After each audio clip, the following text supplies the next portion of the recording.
Buenas noches, vamos a comenzar hoy nuestro estudio de 9 de Av y espero que sea de bendición como lo ha sido para mí estar estudiando estas escrituras y estos tiempos tan especiales que estamos viviendo.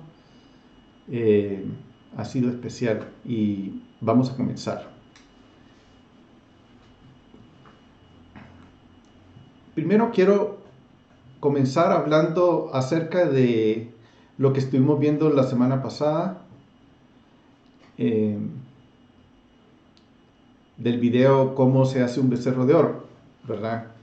Ese video me lo disfruté mucho porque yo pude aprender cosas que no tenía claras. Había leído parte del material antes, hace muchos años, pero no lo había ubicado en el tiempo. En esta ocasión fue lindo poder ubicar el material, poder ubicar lo que hemos venido hablando, lo que hemos visto, y para mí ha sido muy bueno. Eh, en el video anterior vimos cómo los sabios fueron embaldosando el camino de la Torá con la revelación que iban adquiriendo y Dios les iba dando. Aquí quiero parar brevemente y ver esta palabra sabios. Esa palabra es interesante porque en esa época, como lo vimos la semana pasada, yo dije cosas que aún yo no había realizado. Por ejemplo, una en particular, el judaísmo no existía en esa época, en la época que estamos tratando en esta parte de la historia, que es alrededor de los años de Yeshua. Y en ese tiempo, estos estudiosos de la Torá lo que estaban haciendo es tratando de entenderla y transmitirle a la gente para que la gente sembrara ese entendimiento en su corazón. Entonces, eso fue algo muy, muy interesante porque ellos no se identificaban con ninguna corriente, es decir, como ni con una congregación, ni con una denominación, ni con una secta. Pero ahí empezaron a surgir inevitablemente. Y surgieron los fariseos, los esenios, había otro que no recuerdo el nombre que tiene que ver con los saduceos también. Pero ellos básicamente eran, y ellos no, como no se querían identificar con ningún grupo, entonces no se llamaban a sí mismos fariseos o esenios o el jefe tal o el así, sino se decían sabios. Se decían a sí mismos porque no los identificaban. Un sabio podía ser de cualquier eh, grupo, ¿verdad? Aunque no había muchos, o sea, no era como para estar haciéndolo. Y eso a mí me impacta porque ese tipo de cosas hasta hoy me están pegando en la mente. Hoy aquí en nuestro tiempo, yo voy a un restaurante, me conozco a alguien, empezamos a hablar de Dios y la pregunta es mío, ¿a qué iglesia vas? Yo ya la espero, o sea, es una pregunta que ya tengo pensada. Pero el punto es que nuestra mente está condicionada a hacer esa pregunta. Y eso es interesante, o sea eh, eh, muy, muy interesante. Sigamos adelante porque no quiero parar en esto. En ese sentido de que los sabios estaban enseñando la Torah, que ese era su ánimo, su deleite, ¿verdad?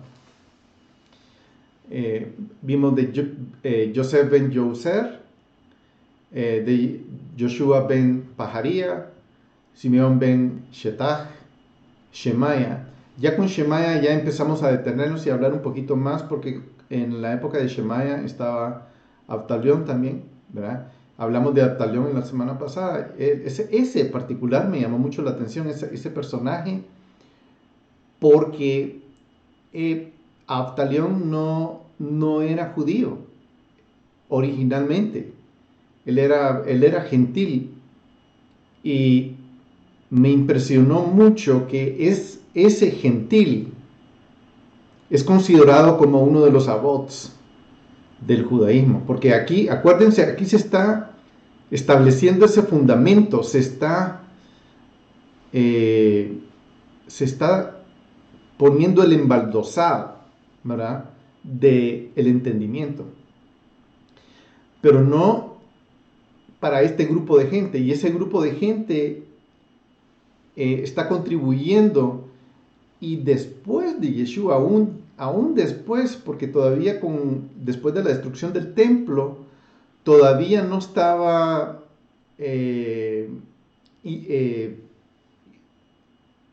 seccionado, dividido, enmarcado los grupos, de la forma que poco a poco se fueron enmarcando, como judaísmo, cristianismo, etcétera, y cualquier otro tipo de grupos. Pero al punto al que yo quiero llegar es que esta gente veía la Torá, y ese era básicamente el concepto.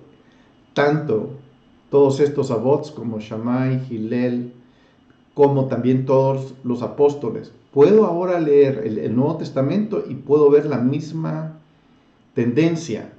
Ellos no se están identificando. O sea, nosotros generalmente, por la mentalidad que tenemos, tratamos de hacerlo, pero ellos no están en ese negocio de hacer ese tipo de identificarse con un grupo. Lo que les interesa es transmitir el entendimiento de Dios, el conocimiento de Dios y el Espíritu que está en ellos, el Espíritu de Dios que habita en ellos. Muy bien, entonces ya dijimos, el cristianismo y el judaísmo eran los grandes ausentes de esa época.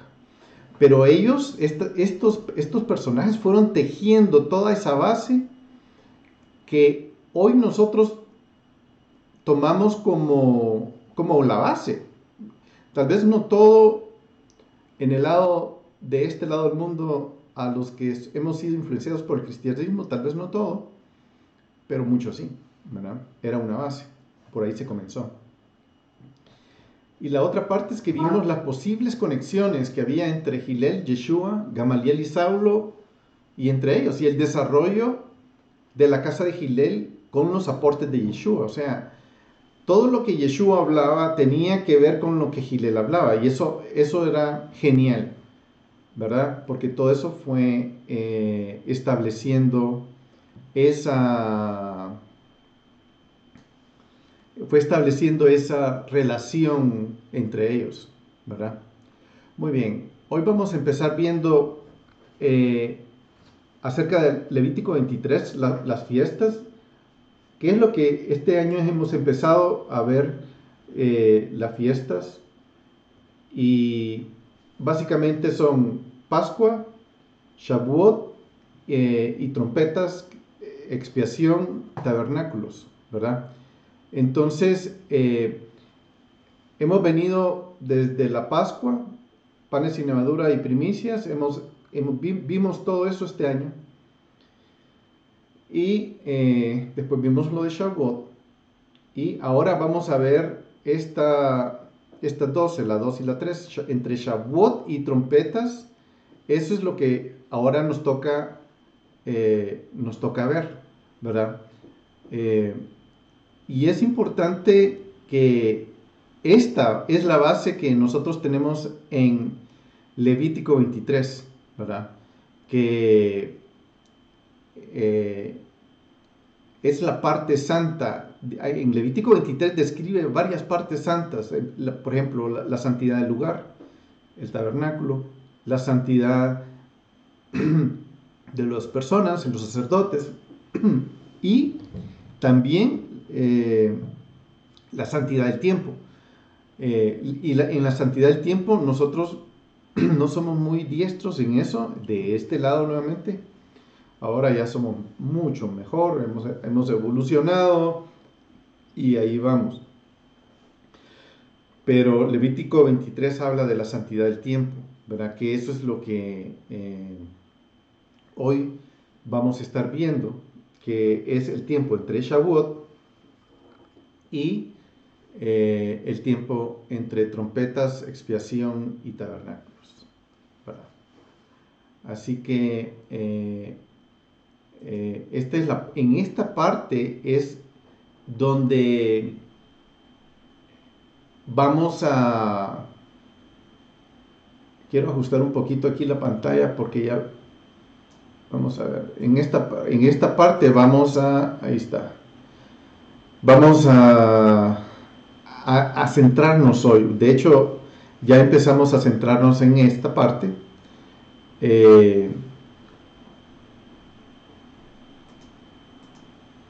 En Tammuz, que es lo que hemos estado viendo anteriormente, el 17 de Tammuz, qué fue lo que pasó durante ese tiempo. Hoy nos toca ver el 9 de Av. Entre el 17 de Tammuz y el 9 de Av hay 3 semanas, ¿verdad? Que lo mencionamos la semana pasada. Y la otra cosa que vamos a estar mencionando antes de la fiesta de las trompetas es el mes de Elul, ¿verdad? Que es un mes importantísimo, importantísimo, o sea, es muy importante, ¿verdad? Entonces la idea es que hagamos las conexiones en todo esto que está pasando. Hoy vamos a hablar del 9 de Av, vamos a centrarnos aquí y voy a tocar del 9 de Av, vamos a hablar de qué es lo que ha pasado durante todo ese tiempo y que básicamente entre el 17 de Tammuz y el 9 de Av, que son fechas conectadas porque el 17 de Tammuz y el 9 de Av, ambas fechas son importantes porque hablan de la destrucción del templo, ¿verdad? Y la semana pasada ya lo hicimos, hoy voy a seguir dando esa perspectiva de que el templo de Dios es donde habita Dios y nosotros somos parte, individualmente somos parte del templo, ¿verdad? Entonces, en nosotros, en nuestra mente, existe ese aspecto de nuestro templo. A esta altura ya de lo que hemos venido hablando, yo creo que ya no hay mucho que decirlo, pero nosotros somos el templo del Espíritu de Dios. Y lo que hemos estado hablando, ¿qué es lo que hay en nuestro templo?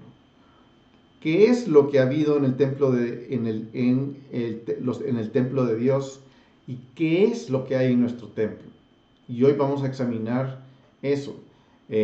Vimos al aspecto de que nosotros podemos poner en nuestro templo lo que sea, ya sea el becerro de oro, podemos hacer nuestro propio becerro de oro, podemos hacer nuestra propia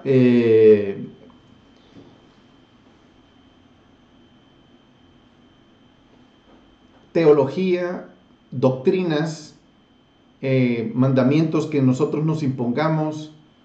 Podemos hacer nuestro propio set de cosas, ¿verdad? Y hoy vamos a hablar un poquito también de eso, ¿verdad? Porque eso puede ser parte como también un becerro de oro. ¿Por qué? Porque es algo, nuestro set de cosas que escogemos, que nuestra creencia que nosotros escogemos es controlada por nosotros, ¿verdad? Y en relación con Dios, eso no funciona de esa forma. Y hoy vamos a ver suficientes escrituras para poder elaborar en eso.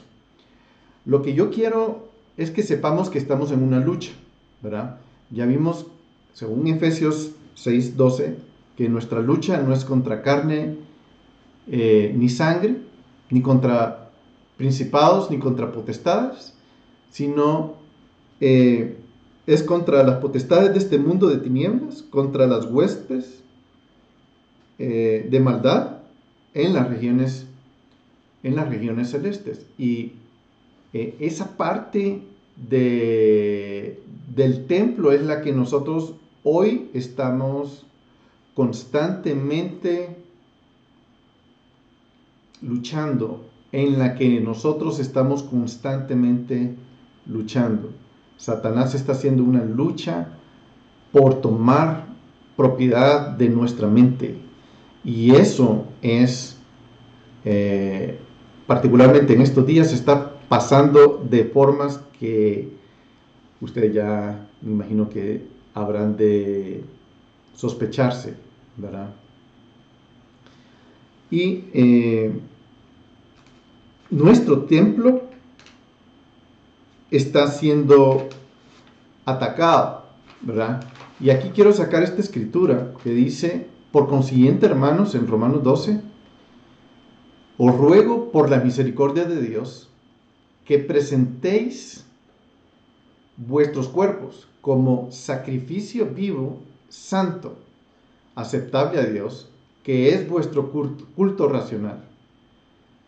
Y no os adaptéis a este mundo, sino transformaos mediante la renovación de vuestra mente, para que verifiquéis cuál es la voluntad de Dios, lo que es bueno, aceptable y perfecto. Esta escritura menciona cosas que se entrerelacionan. He hablado yo ya que el templo somos nosotros. Y aquí está diciendo que presentemos nuestro cuerpo, nuestro cuerpo, nuestra mente, como un sacrificio. ¿Dónde se presentan los sacrificios normalmente? En el templo o en el tabernáculo, es donde normalmente se presentaba. Ahora está hablando de ese lugar donde nosotros debemos presentar nuestros sacrificios vivos, santos, aceptables a Dios. Dios no va a aceptar cualquier cosa. Igual que los sacrificios, no va a aceptar cualquier cosa. No va a aceptar cualquier oveja que veamos ahí. Voy a clasificar a qué oveja. Voy a aprovechar que escoja, no ve, está llena de pulgas. Esa, buenísima, sí me deshago de. No, eso no pasaba. Igual, yo no voy a darle lo que me sobra o lo que a Dios. O sea, Dios espera de mí lo mejor que yo tengo, lo mejor de mí. Y esa es la mejor relación que yo le puedo dar a Dios, es lo que Dios espera de mí.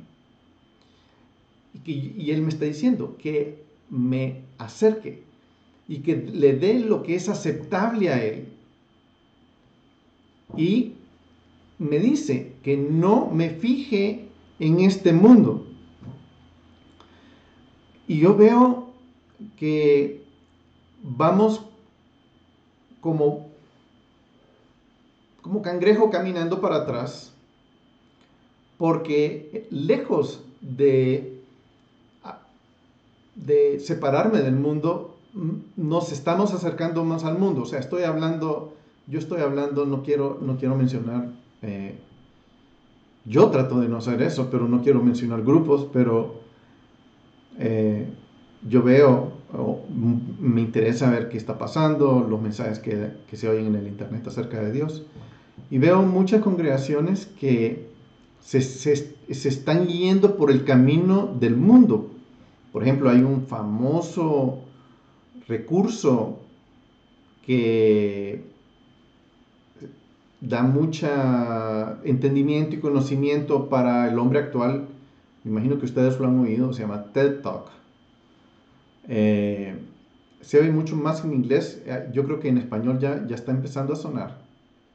Pero yo lo que he notado es que las iglesias están agarrando ese formato de transmitir ideas. O sea, ¿quién es el que está afectando el mundo? ¿Es la iglesia? No, es la iglesia la que está siendo afectada por el mundo.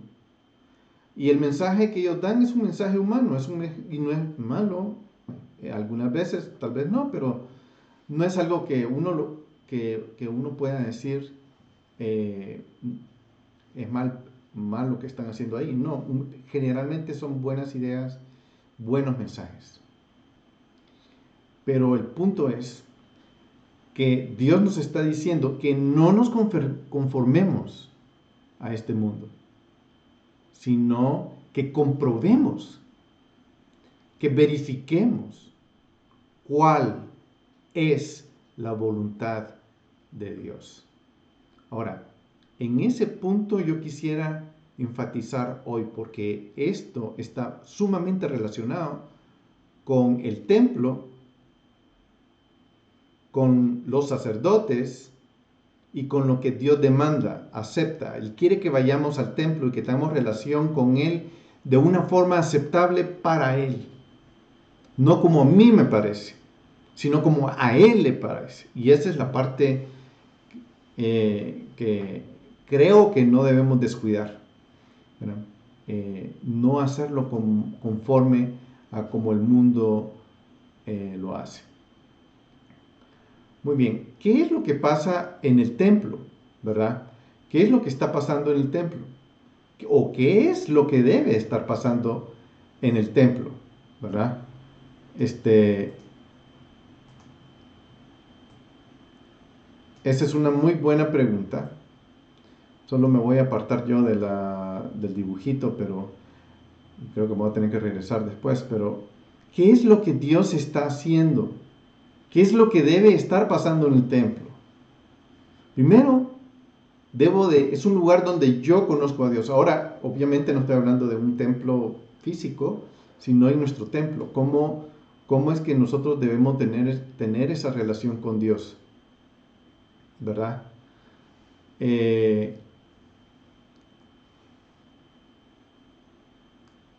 La voluntad de mi Padre es la que debe estar pasando, ¿verdad? ¿Qué es lo que hablábamos en la escritura anterior? Lo que debe estar pasando en el templo es que tiene que estar ocurriendo la voluntad de mi Padre. Sí, ahora, yo creo que no hay mucha gente que habla de eso. Ahora me voy a pasar del otro lado, debajo de la carita esta. En mi cabeza, lo que tiene que estar es la voluntad de mi Padre, que es su palabra. Él me dejó su voluntad hecha, escrita, puesta en blanco y negro. Él la puso ahí.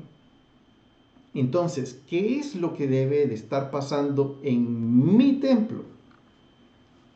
Yo debo de estar pendiente cuál es la voluntad de mi Padre, su voluntad perfecta, su voluntad admirable, su voluntad especial, su voluntad divina, lo que Él quiere de mí. Eso es lo que debe estar pasando, ¿verdad?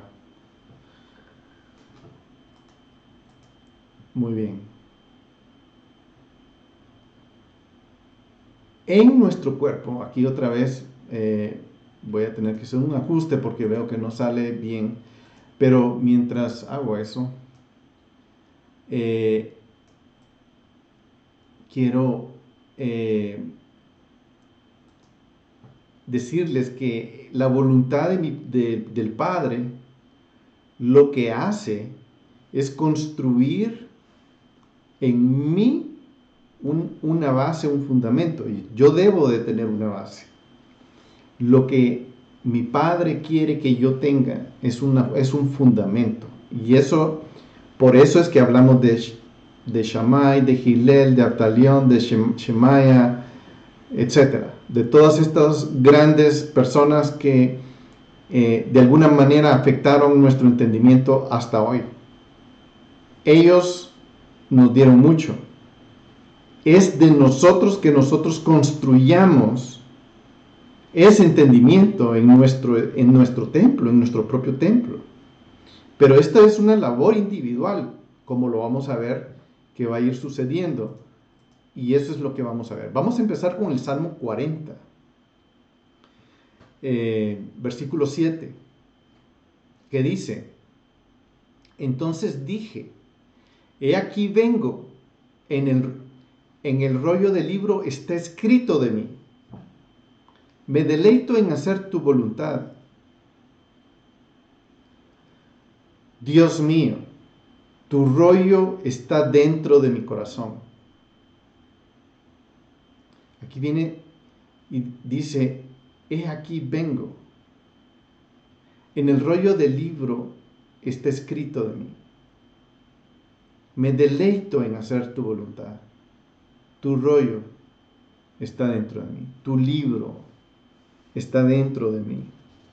¿Verdad? Y eso es lo que... otra forma de traducir este rollo es tu carta, tus escritos están dentro de mí. Ahora, ¿a qué escritos nos estamos refiriendo? A los escritos de la Torá, ¿verdad? Que son los escritos que ha dejado, ¿verdad? Los que siempre ando mostrando, ¿verdad? Esos escritos son los que Él dejó para nosotros, ¿verdad? Y aquí está David diciendo, tus cartas están en mi corazón. Eso es importantísimo, ¿verdad? Aquí, en la época de David, no había salmos ni antiguos testamentos todavía. Lo que había era la Torá, ¿verdad? Y esa Torá pasaba de rey en rey, el rey tenía que escribirla todo el tiempo. O sea, un mandato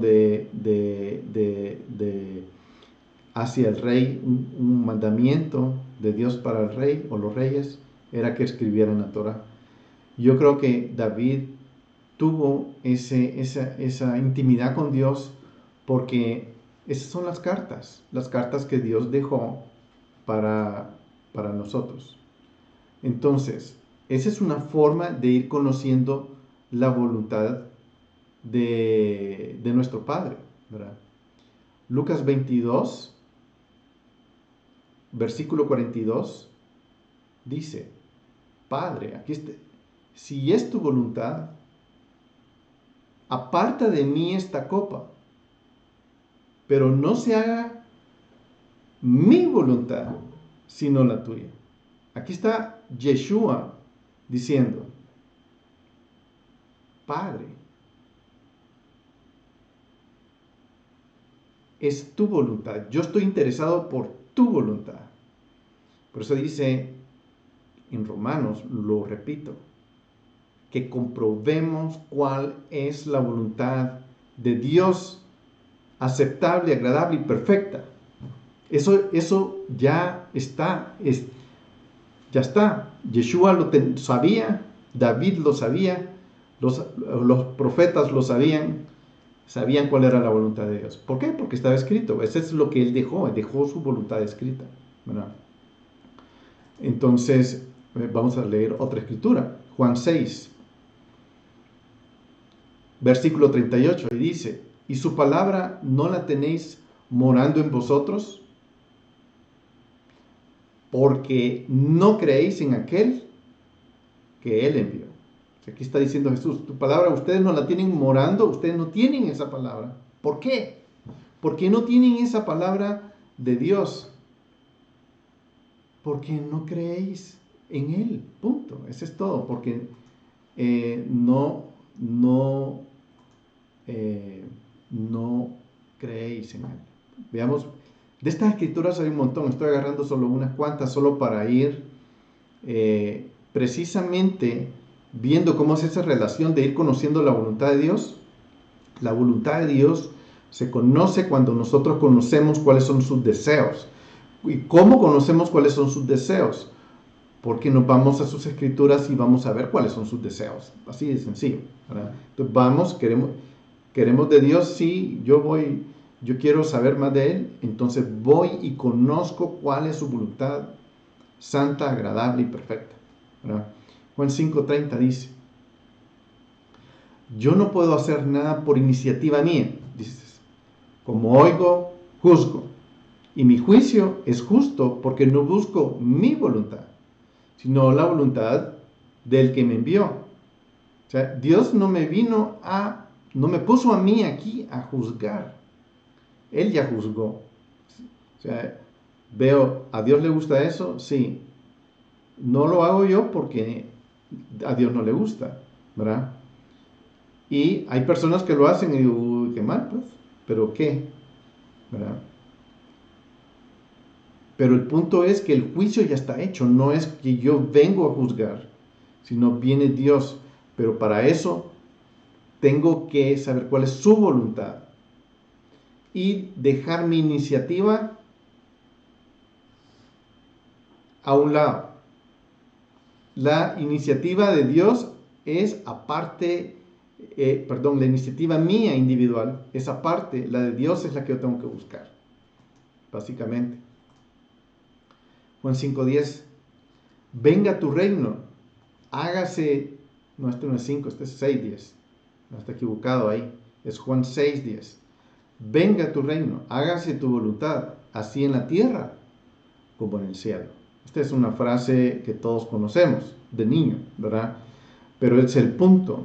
Yo voy a ver cómo es el reino de Dios. ¿Por qué? Porque sé cómo es la voluntad de Dios, ¿verdad?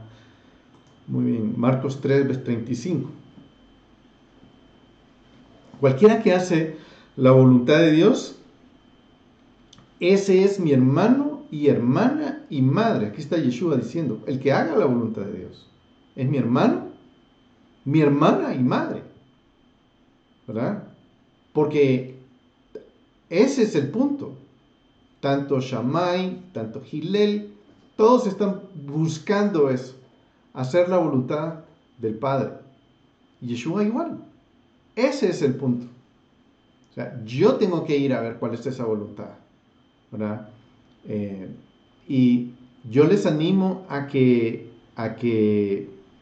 como cada quien tiene una forma de verlo distinta, cada quien ve diferente, tiene ojos diferentes, tiene oídos diferentes, oye diferentes cosas. Me refiero, yo puedo estar hablando algo y tratando de explicar un punto en específico, pero el que me está escuchando va a escuchar otra cosa. ¿Por qué? Porque tiene talentos diferentes, cosas diferentes, ¿verdad? Y todo ese discernimiento es el que nosotros debemos de usar para saber cuál es la voluntad de Dios, ¿verdad? Entonces la idea es conocer cuál es la voluntad de mi Padre. Juan 7:17. Si alguien quiere hacer su voluntad, sabrá si mi enseñanza es de Dios o si no, o si hablo de mí mismo. O sea, si alguien quiere hacer su voluntad, sabrá si mi enseñanza es de Dios o si hablo por mí mismo.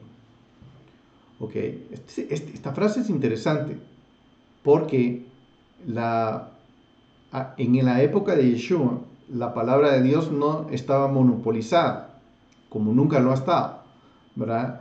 No era, a mí me agrada esto, porque Él está diciendo, yo estoy haciendo la voluntad de mi Padre, pero tú la puedes estar haciendo también. Ahora, si tú haces la voluntad de mi Padre, vas a saber que yo también la estoy haciendo porque ambos estamos persiguiendo lo mismo. Esa fue la discusión de lo que estuvimos leyendo de Yeshua la semana pasada, donde en ese versículo donde dice que conoceréis la verdad y la verdad os hará libre. Y le dicen los fariseos, pero ¿cómo decís que voy a conocer la verdad si yo no, yo soy hijo de Abraham y yo soy libre en eso? O sea, yo conozco a Abraham. Y le dice, no, tú no conoces a Abraham porque tú quieres matarme. Abraham no tenía en el drive de él, en su mente, en su corazón, no andaba persiguiendo a nadie para matar. Entonces él les dice, ustedes son hijos de su padre. ¿Por qué? Porque solo hay uno que anda viendo a quién mata. Sabemos quién es, ¿verdad? Entonces, ese es el punto. Cada quien está bajo la potestad que quiere, porque aquí adentro del cuerpo hay, existe la posibilidad de que albergue otro tipo de potestad una persona, ¿verdad? Muy bien. No me acuerdo si... sí, lo dije. Muy bien. Entonces, el 9 de Av es un día triste y vamos a ver por qué, ¿verdad?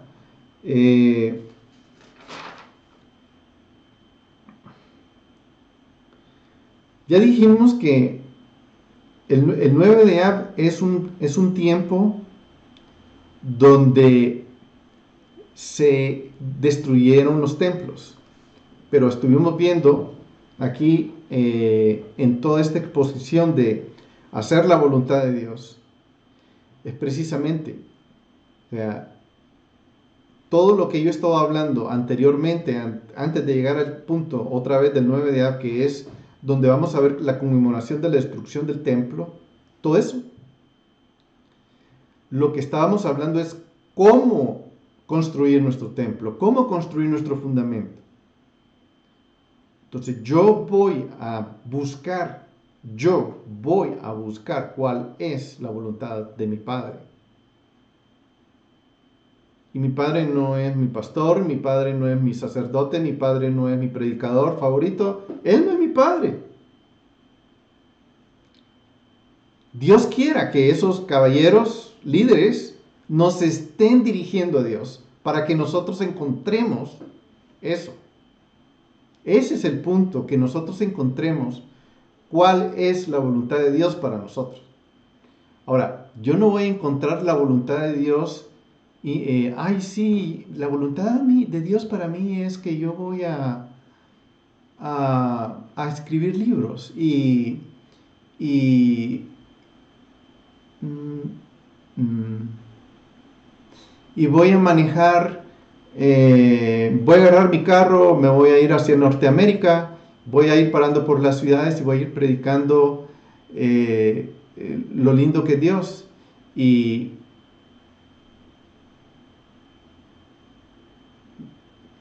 digamos que esas son las cositas que a veces vamos oyendo, pero lo que acabo de leer no es eso. Lo que acabo de, cómo construimos nuestra estructura, nuestro fundamento, nuestro entendimiento, nuestros paradigmas para conocer exactamente cómo tener nuestro templo bien, es conociendo la voluntad del Padre, conociendo su palabra. Básicamente eso es. Antes de nada, ¿cuál es la voluntad del Padre? Y eso lo que hace es transformarnos, ¿verdad? Entonces, entramos al 9 de Av. En el 9 de Av vamos a ir viendo algunas de las tragedias que sucedieron. Y estas tragedias, básicamente ahorita vamos a ver 5 de ellas, ¿verdad? Las 5 que vamos a ver son: 1, que en el año 1486, antes de Yeshua, en ese año,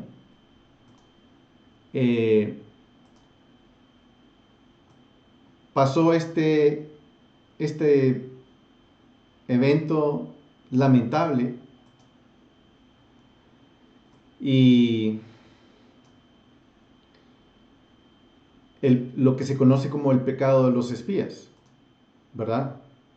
Entonces pasó eso es una cuestión tan triste, una cuestión tan lamentable, algo que pudo haberse evitado, no se evitó, pero iba aquí Israel hacia la tierra prometida y deciden mandar 2 espías. Ustedes ya conocen la historia. Entonces, cuando vienen de regreso del reporte para ver cómo era la tierra, si era buena para vivir, qué tipo de ciudades tenía, qué tipo de fruto había, o sea, era como, vayan a ver, ¿verdad? Es una cosa interesante de esta tragedia es que Dios no mandó a los dos espías. Fueron ellos. De hecho, en la traducción dice envía para ti. O sea, tú envíalos porque tú los quieres, no porque yo quiera que vayan. Pero van y traen un mal reporte y hablan mal de la tierra. Entonces, eso pasó.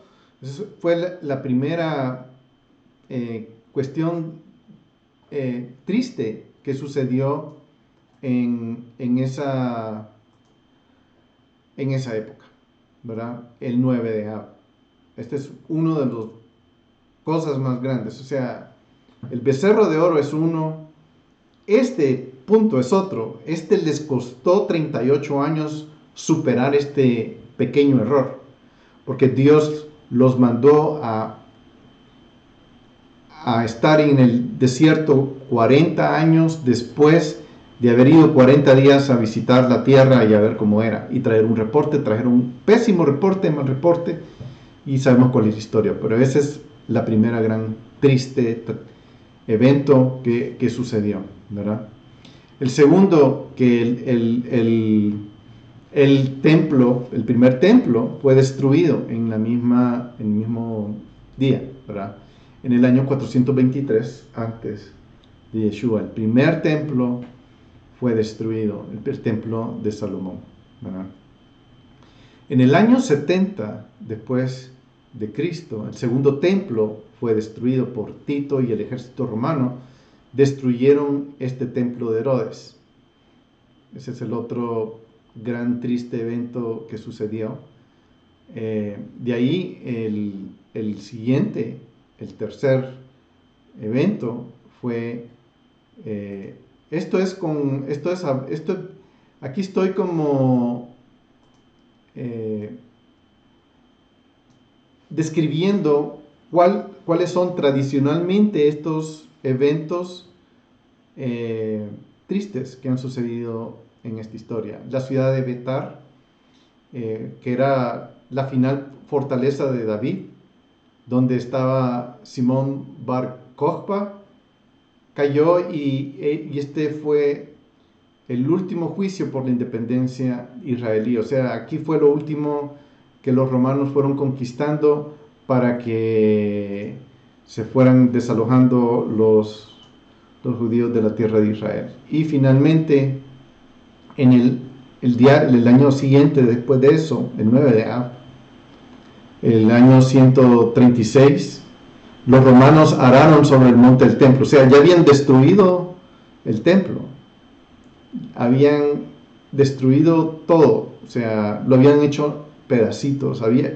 No había quedado nada. ¿Por qué? Porque en el templo había mucho oro. Y ellos sabían que el oro estaba escondido, y los romanos se dedicaron a ver debajo de cada piedra y a romper toda piedra con tal de recuperar oro del templo. Bueno, los romanos araron sobre el monte del templo y erigieron una imagen a Júpiter, y comenzaron a erigir la ciudad pagana en el sitio de la dedicación del templo. Y ahí fue donde ellos levantaron un ídolo, Júpiter, ¿verdad? Y aquí fueron ellos a decir, el Dios de Israel no es suficiente, es Júpiter, el Dios de los romanos, el que ahora va a estar en Aelio Capitolina, que es el nuevo nombre de la ciudad que se le está dando a ese lugar. En Miqueas 3 habla de que el versículo 12 dice: por tanto, a causa de vosotros, Sión será arada como un campo. Jerusalén se convertirá en un montón de ruinas, y el monte del templo será como las alturas de un bosque. Miqueas ya lo había dicho. O sea, aquí toda esta situación del 9 de Ab está ligada a la destrucción del templo, a la destrucción el ataque del adoración a Dios, que también trataron de desarraigar, sacar el fundamento de todo lo que ya se había trabajado del corazón de los israelitas de esa época, para que vinieran los romanos a instituir su nueva religión, a Júpiter como el Dios de Jerusalén. Entonces, eso fue tremendo, ¿verdad? Y eso es lo que Satanás a lo largo de la historia todavía está tratando de hacer. Veamos otras tragedias que fueron sucediendo también el 9 de Ab. No solo pasó eso, sino pasaron otras cosas.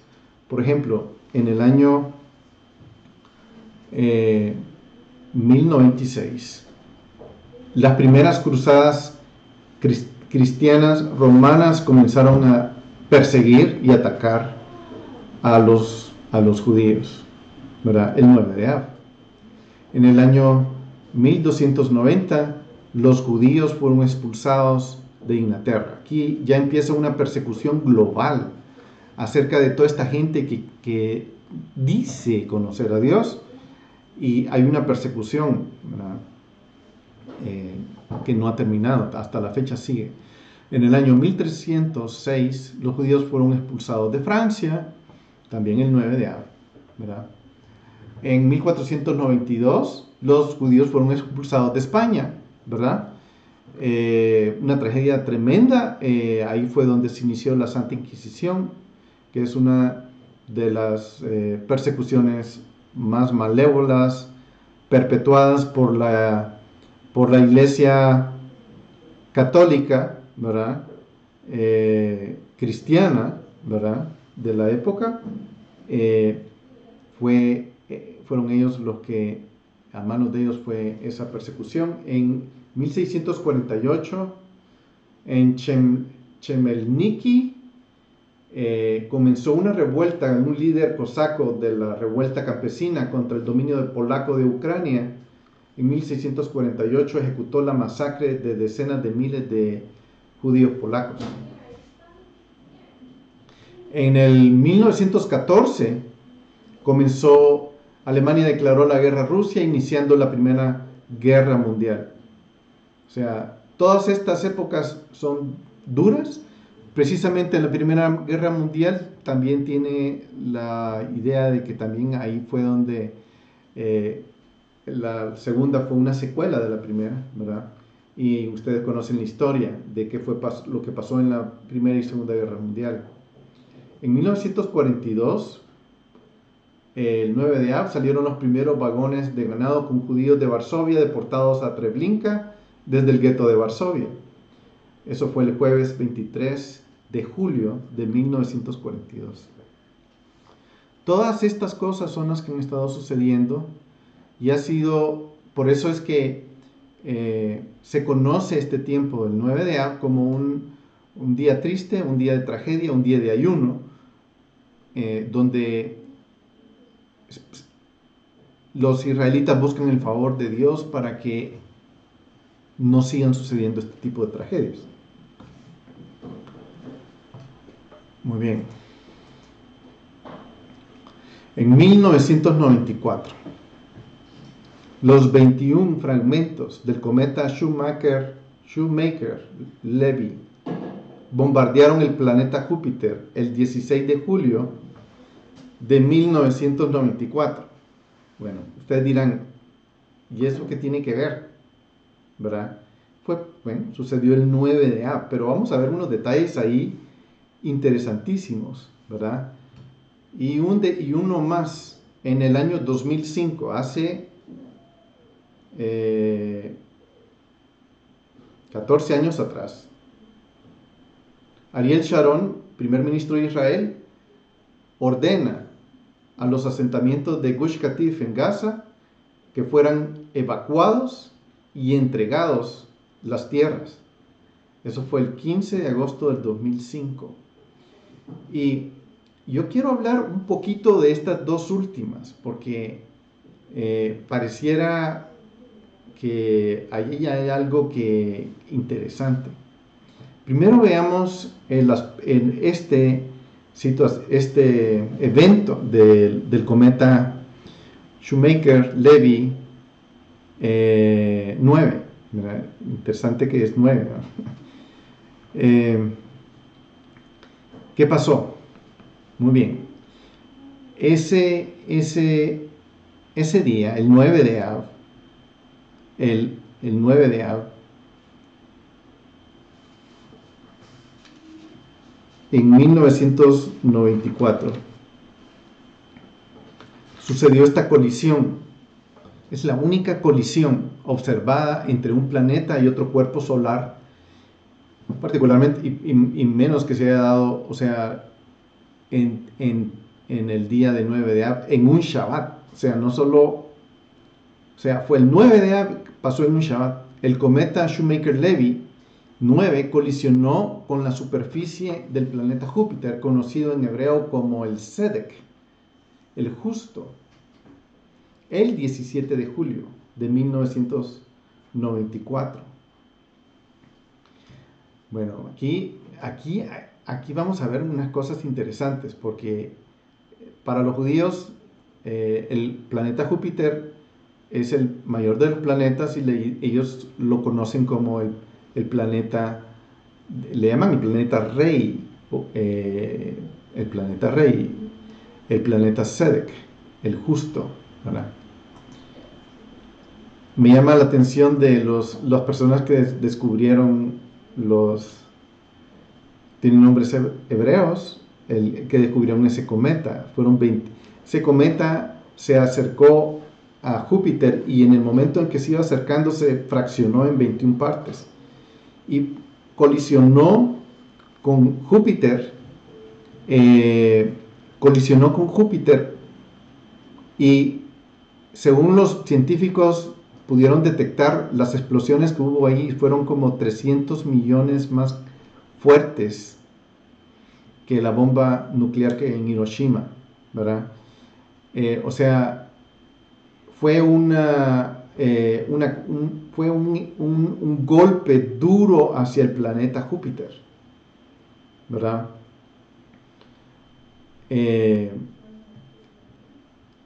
Fue golpeado por 21 fragmentos, colisionaron este planeta. Y Lucas 21:26 dice, Yeshua dice, las potencias de los cielos van a ser sacudidos. Y esto está cuando él está hablando en relación a su venida, y él dice que las potencias de los cielos van a ser sacudidas.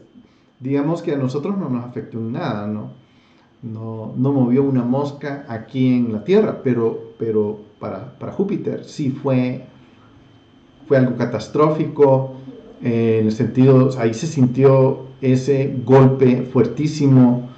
Se hizo un cráter más grande que la Tierra, ¿verdad? Si nosotros hubiéramos tenido este tipo de evento, ese, según creo haber leído, ese cometa tenía como 3 kilómetros por 2 kilómetros, o sea, una cosa así. Y le pegó a Júpiter y conmovió. Si ese cometa hubiera pegado en la Tierra, básicamente nos destruye, básicamente nos desaparece a todos los que vivimos en el planeta. Ahora, aquí viene la parte interesante. Júpiter, como lo vimos, era el dios supremo de Roma, ¿verdad? Y fue su ídolo fue colocado en el templo en Jerusalén, y se nombró la Heliocapitolina, la ciudad de Jerusalén, y ese nombre llevó por siglos la ciudad de Jerusalén. Lo interesante es que los romanos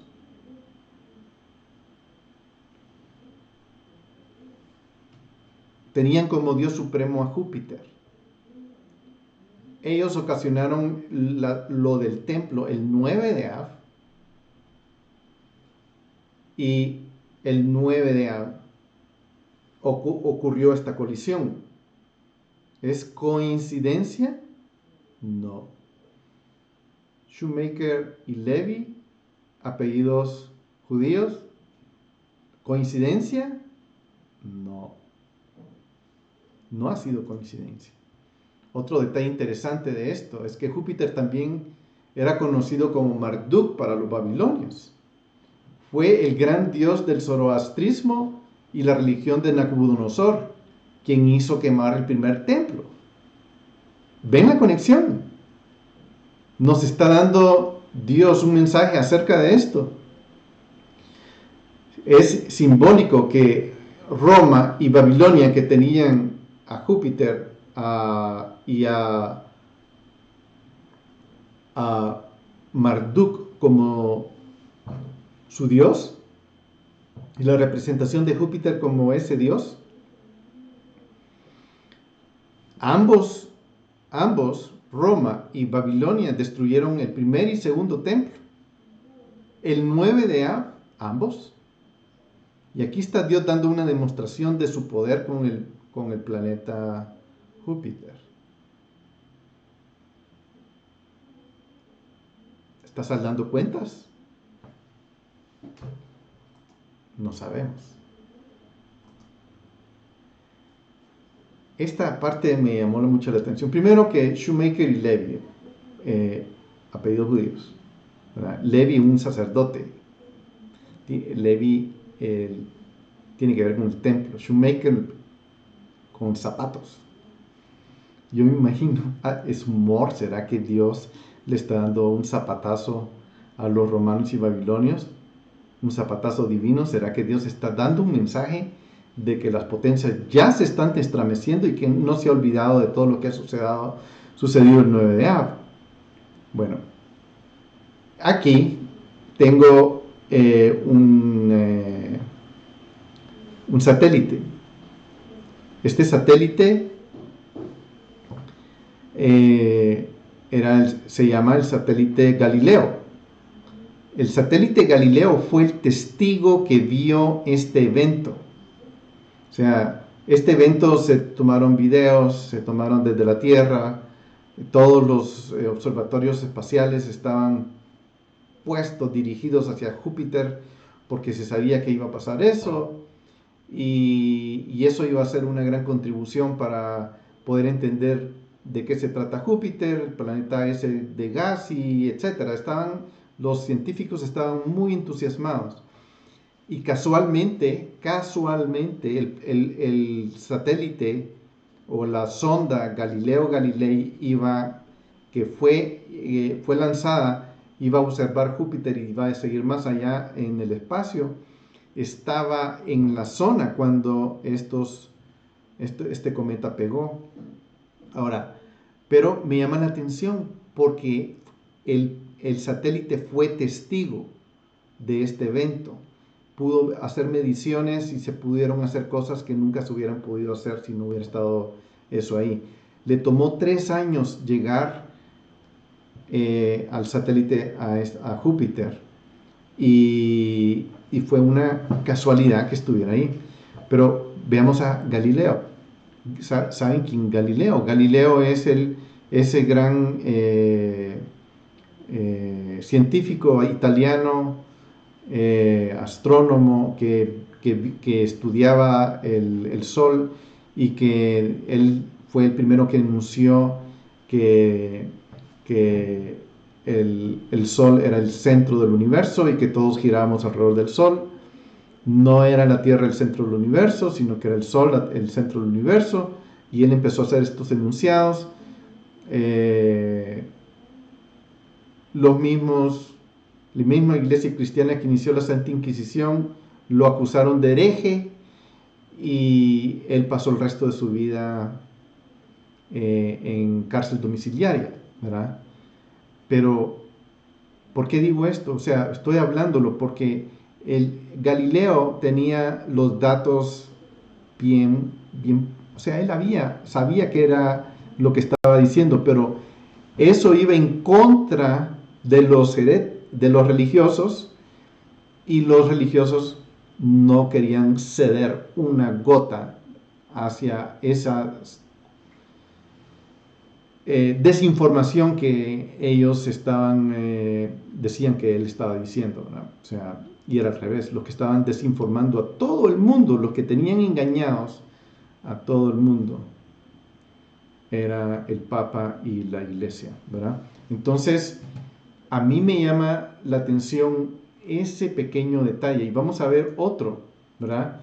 Que el 15 de agosto, esto fue en 2005, el 15 de agosto del 2005, Ariel Sharon ordena la evacuación de Gush Katif en Gaza. Gush Katif era una ciudad con 1800 familias en Gaza. Ellos tenían la ciudad ya hasta en la playa, ¿verdad?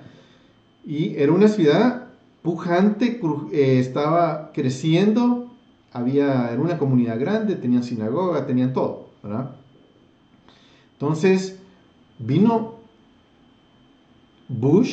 George Bush, hijo, en el año 2005, presionó con la comunidad internacional, Ariel Sharon, a que hiciera eso, y Ariel Sharon acató esa orden, ¿verdad? Entonces Bush y Ariel Sharon decidieron que estas familias salieran de Gaza. Lo terrible fue que la evacuación comenzó el 9 de Av. Otra vez, destruyendo. Imagínense, ustedes están en ese lugar, están haciendo sus familias, ahí tienen su casa y vienen y de repente saquen, entren, vamos a destruir toda esta ciudad, váyanse, les vamos a dar otro lugar. Hubo en Jerusalén en Tel Aviv, una manifestación de millares de gentes que se opusieron a lo que Ariel Sharon estaba haciendo. O sea, los israelitas no querían, pero igualmente ellos la hicieron. O sea, esto fue una grave tragedia. Empezó la evacuación, empezó la destrucción de las casas, y 15 días pasó un evento que Estados Unidos no va a olvidar. El huracán Katrina pegó en Nueva Orleans, fue la tormenta más trágica en esa época. Hay otra que ahora hay una que le ganó recientemente, pero esta fue la tormenta más poderosa, más grande, que causó la muerte de nada más ni nada menos que 1800 personas en Luisiana y en todo el lugar, Mississippi, Luisiana, y donde pegó. Pero es interesante ver los números. 1800 familias fueron desarraigadas de Gush Katif, 1800 personas murieron en Luisiana, ¿verdad? O sea, es interesante ver cómo sucedió esto, ¿verdad? Y yo lo que estoy viendo es como que Dios ya no está en el mismo modo de luto tradicional que se va corriendo en cuando vienen estas fiestas. Me da la impresión, esta es mi propia opinión, me da la impresión que Dios está cerrando cuentas. Dios está dando mensajes específicos. Dios quiere que nosotros nos acerquemos a Él, que busquemos cuál es su voluntad, que hagamos nuestro fundamento y empecemos a construir nuestro templo. Y Y sí, el templo, viene el tercer templo, pero también me da la impresión que no es el templo que más le interesa a Dios. El templo que más le interesa a Dios somos nosotros. Y ahora entramos a la batalla final. Y esa es la que estamos viviendo hoy. La destrucción del templo que Dios hizo.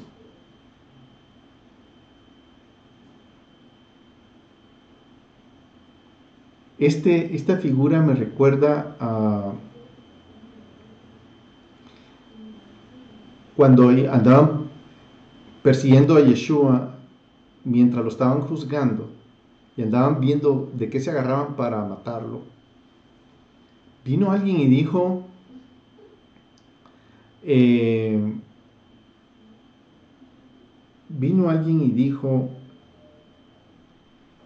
Yeshua dijo que destruyeran el templo, ese templo que tardó 43 años en construirse, y que en 3 días Él lo levantaría, y que levantaría un templo construido no con mano de hombre.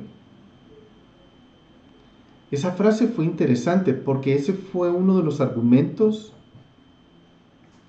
que Él dio.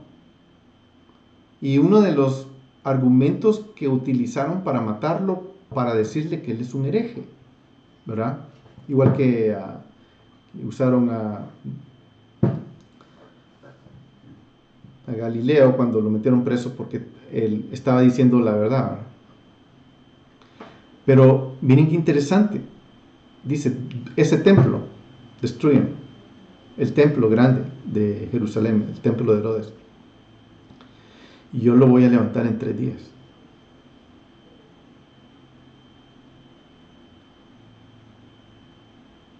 Aludiendo a que Él es templo. Y lo que he venido diciendo, nosotros somos el templo. Pero hoy tenemos nuestra última guerra, nuestra batalla final. Estamos siendo atacados vilmente por esta élite mundial final que está tratando de desarraigar la voluntad de Dios o lo que sea de la voluntad de Dios que habita en nosotros. Y esta gente está actualmente tratando de destruir este templo.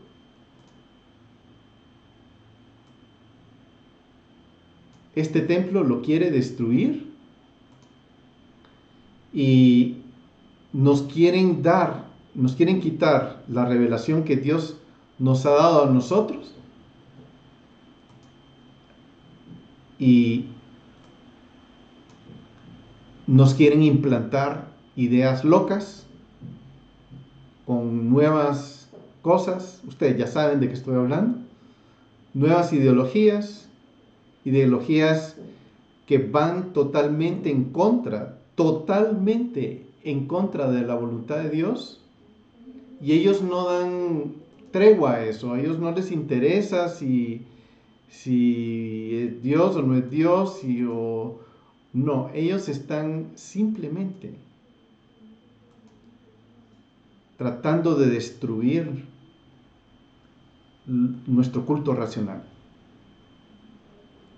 nuestra ética, nuestra moral, nuestra adoración a Dios, nuestro templo. Estamos viviendo la batalla final. Eso es lo que está sucediendo. Ahora, ¿cómo nos podemos defender de esto? Yo veo una forma. Es conociendo cuál es la voluntad de Dios para nosotros. ¿Qué es lo que Dios quiere para nosotros? En realidad, meternos y ver, edificar, como veíamos ahí, que estábamos construyendo nuestro fundamento. Y parte de la construcción de nuestro fundamento es conocer la palabra y conocer cuál es la voluntad de Dios para nosotros, para hacer de este mundo un mundo mejor. Y esa es la parte que nosotros hemos fallado, porque nosotros no hemos nacido para ser salvos. Nosotros hemos nacido para hacer de este mundo un mundo mejor. Ese es nuestro verdadero propósito, para hacer luz a las naciones. Para eso hemos nacido, ¿verdad? Y el fruto de nuestro esfuerzo de hacer la voluntad de Dios, la voluntad de nuestro Padre, entonces eso nos lleva a donde vamos a estar con Él siempre. Eso no es problema, ¿verdad? Pero aquí están los grupos mundiales tratando de destruir nuestro entendimiento de Dios. Y esa es esta última batalla que nosotros estamos librando, una batalla muy difícil, muy, muy difícil. Muy bien. Finalmente, quiero leer un artículo que leí ayer de una reunión que actualmente se está llevando a cabo, ¿verdad? Y van a ver qué interesante, ¿verdad? Este artículo, muy interesante. Vamos a ver qué es lo que dice, ¿verdad? Me voy a quitar para poder ir leyendo esto, ¿verdad? Muy bien, esto está pasando en el Vaticano. Este es un artículo del 29 de julio, ¿verdad? O sea que es un artículo de hace 2 días. Y es una reunión que actualmente se está llevando a cabo. Y voy a leerlo, ¿verdad? Y voy a hacer unos comentarios que tienen que ver al respecto. Pero van a ver lo descabellado que es esto, ¿verdad?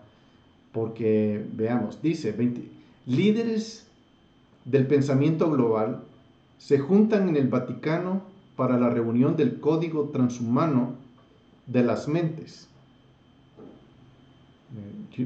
¿Vieron? ¿Ven qué cosa? Yo me quedo... yo he leído mucho de esto, o sea, para mí esto no es algo nuevo, tal vez para ustedes sí, ¿verdad? Pero ellos están reuniéndose para ver qué van a hacer con el Código Transhumano de las Mentes. Dice, 29 de julio de 2019, Humanity 2.0, ¿verdad? Una iniciativa sin fines de lucro de aceleración del progreso humano e impacto social con el apoyo de la Universidad Pontificia de Letrán en el Vaticano, anuncia un foro dinámico de tecnología y humanidad floreciente que se celebra hoy en julio en el Colegio Teutónico de la Ciudad del Vaticano. Aquí de este lado, al lado derecho, seguimos leyendo. Esta reunión exclusiva de líderes tecnológicos, corporativos, financieros, gubernamentales, académicos, eclesiásticos y medios es un foro interactivo para catalizar la conciencia y establecer el mejor camino hacia la humanidad y la tecnología en armonía. Ahí hay una, perdón, se me fue una oveja negra, esa no debería de haber estado ahí. Bueno, pero ahí está una ovejita negra, esa no es un accidente y no sé por qué está ahí. Bueno, muy bien. ¿Dónde iba?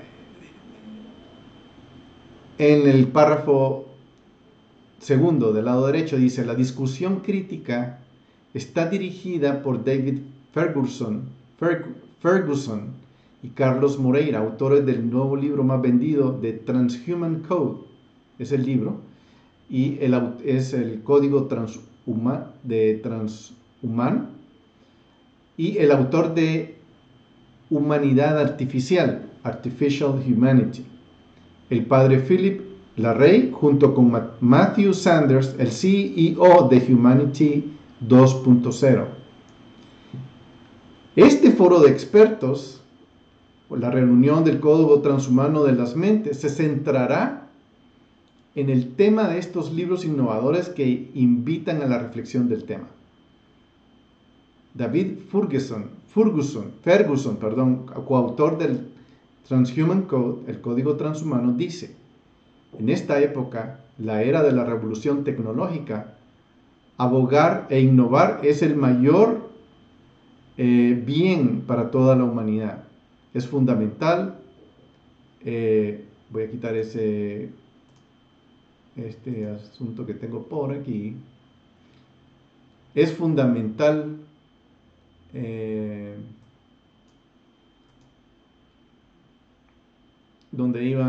es fundamental para realizarlo todo el potencial de nuestro futuro.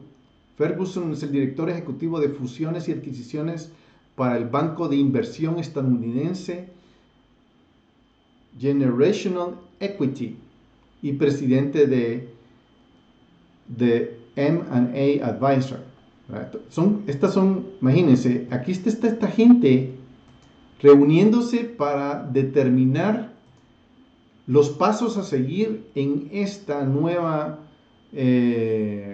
era de tecnología que estamos viviendo, donde ellos están uniendo a la inteligencia artificial con la humanidad. O sea, aquí ellos están saliendo literalmente del código divino que Dios estableció para nosotros. De crearnos seres individuales con autonomía, cada uno por separado, cada uno tiene su propia autonomía. Dios nos hizo libres y eso es lo que ahorita se está invadiendo en esto, ¿verdad? Nunca ha habido un momento más importante en nuestra historia para que los líderes empresariales, gubernamentales, académicos y religiosos se alineen con los principales inquilinos de la humanidad, afirma Carlos Moreira, coautor de Transhuman Code. El pionero suizo de ciberseguridad, IOT, Carlos Moreira, es el CEO de WiseKey International, que es una empresa encargada en seguridad cibernética, ¿verdad? Dice: la humanidad se encuentra en una encrucijada y ha llegado el momento en el que no solo pensemos en la colaboración, sino que pongamos nuestro pensamiento en acción, afirma Matthew Sanders, CEO de Humanity 2.0, ¿verdad? Yo prefiero quedarme en Humanity 1.0 tal y como Dios nos hizo y no cruzar esa línea a 2.0 donde ya somos influenciados con máquinas y computadoras de inteligencia artificial. Este evento reúne líderes de opinión de todo el mundo para actuar en colaboración y brindar soluciones globales. Ya vimos, estas son soluciones globales, ¿verdad? La tecnología está dando forma al tejido de nuestra sociedad, declara el reverendo Philip Larrey, autor de Artificial Humanity and the Connected World. Y si bien la inteligencia artificial ha capturado la imaginación de una generación, debemos desafiar a todos para asegurarnos de que la base ética esté firmemente establecida para prosperar completamente. Muy bien. Yo no sé si ustedes pueden captar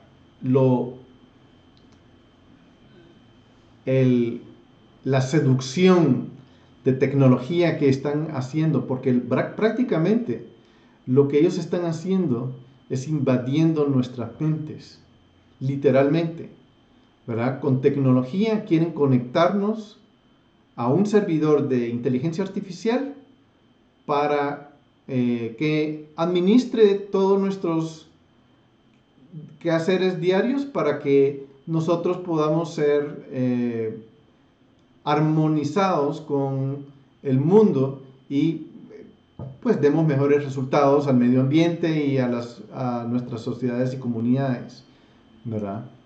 Por supuesto, hasta el momento yo sé que ustedes no han visto absolutamente nada de Dios. Dios no está mencionado en este plan y estos son las cosas que están pasando. Hoy en día está pasando eso. Voy a seguir leyendo, pero voy a empezar en donde dice la Asamblea del Código Transhumano, porque ya quiero terminar, porque yo creo que se alargó un poco, pero dice: la Asamblea del Código Transhumano de las Mentes se originó en Davos, Suiza, en 2015, donde los líderes mundiales se reunieron para discutir el impacto inminente de la cuarta revolución industrial. Desde ese evento innovador, los autores Ferguson y Moreira se han reunido con los líderes tecnológicos, corporativos, financieros, gubernamentales, académicos y medios en reuniones de todo el mundo para discutir cómo podemos programar nuestro futuro para el mejoramiento de todos. Esta extensa investigación culminó con la publicación del libro The Transhuman Code este año. Muy bien. Este es el libro. Estas pláticas se han ido dando en este evento en Davos que se llama World Economic Forum. Por supuesto, uno lo ve en las noticias. Yo sé que ustedes lo han visto, o tal vez no lo han visto, porque cuando yo pregunto a mucha gente, le pregunto si han visto eso y lo que me responden es que no saben. La verdad es que yo no he encontrado hasta la fecha a nadie donde yo pueda discutir acerca de estos eventos que tienen años de estar pasando, ¿verdad? Y se han ido reuniendo. Estas son la élite industrial, tecnológica, los hidrocarburos, los gobiernos, la Iglesia Católica, otros grupos de élite, los medios, para ir discutiendo esto. Tienen 4 años de estar haciendo esto, al punto de que ya tienen un libro hecho. Ya lo sacaron a la venta y ahora nos están diciendo que ese es el próximo paso. Nos tenemos que globalizar y esta es parte de esta globalización. Y lo que están haciendo es preparándonos para el ataque final que yo estoy hablando, de la destrucción de nuestros propios templos. Y la destrucción de nuestros propios templos lo que está haciendo es que están desarraigando de nuestro corazón a Dios. Y esto, por supuesto, sabemos qué espíritu hay detrás. Yo estuve investigando a todas estas empresas que estuvimos leyendo, ¿verdad? Y son empresas que muy sofisticadas, metidos en tecnología de punta, y conectados, por supuesto, con George Soros, que es el que está detrás de todo esto, ¿verdad? Y él es el que ha dado esta orden de este entendimiento y conocimiento para este próximo paso que la humanidad va a dar. Lo tomaron, lo decidieron en este evento que se llama Davos, que es World Economic Forum. Por supuesto, Dios no está ahí.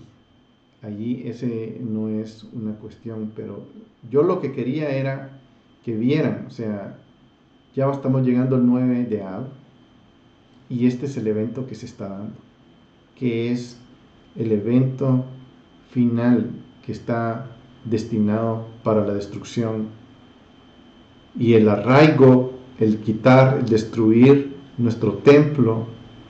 Ellos lo que quieren es, al final, como hicieron con Jerusalén, arar el monte santo y dejarlo plano para que ellos pongan su voluntad. Todo va igual que en la Biblia, porque lo que ellos quieren hacer es su voluntad y no la voluntad de Dios. Es interesante lo que pasa. eh, Creo que tenemos que estar... yo lo saco porque esto no es... O sea, cualquiera que me diga esto es teoría de conspiración, yo no sabría cómo responder del desagrado y el disgusto a la inteligencia, a la mía y a la de esa gente. Solo un tonto podría decir eso. O sea, perdonen que lo diga así, pero la razón por la que lo digo es porque tenemos que abrir los ojos, porque vamos a dormir y vamos a despertar en un mundo de ciencia ficción. Así de grave está la situación. Y ese es mi punto, que así de grave está la situación. He estado viendo videos de Humanity 2.0. Ahí hay un padre, hay un agente de los medios, hay científicos hablando de todos estos temas. Créanme, es de pararse los pelos. Es de pararse los pelos. Incluso ellos mismos están comparando la tecnología que viene a, a cosas como Star Trek, el programa de televisión de ese espacial, por ejemplo, ¿verdad? Que hacían ese tipo de gentes en una comunidad que vive fuera de la Tierra, etcétera. O sea, un montón de discusiones que esta gente está haciendo, estos científicos, esta gente que está decidiendo lo que vamos a comer dentro de pocos años adelante, lo que vamos a decir que es bueno o no, ellos lo están decidiendo. En esa reunión, todos los años, está pasando, hoy el año pasado la tuvieron. Entonces, yo creo que nosotros debemos de entrar en una seriedad de conocer no solo cuál es la voluntad de Dios en el sentido de ir a buscar a Dios y preguntarle, Señor, cuál es tu voluntad para mí, cómo yo puedo construir mi templo, pero nos debería de interesar cuál es la voluntad de esta gente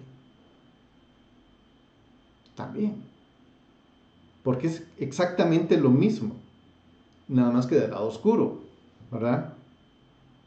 Dios ha lidiado con nosotros y nos ha dado su luz.